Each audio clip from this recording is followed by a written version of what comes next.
probably never get the opportunity again to work on a project of this magnitude, and that was the attraction for me to get on board and help.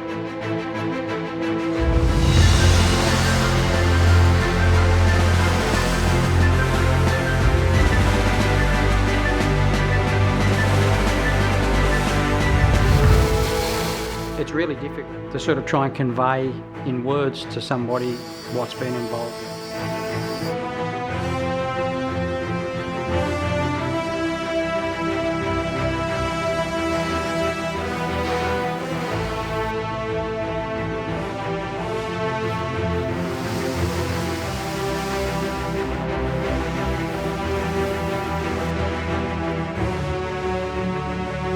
The restoration of the locomotive is probably the most unique to have happened in this country for many years.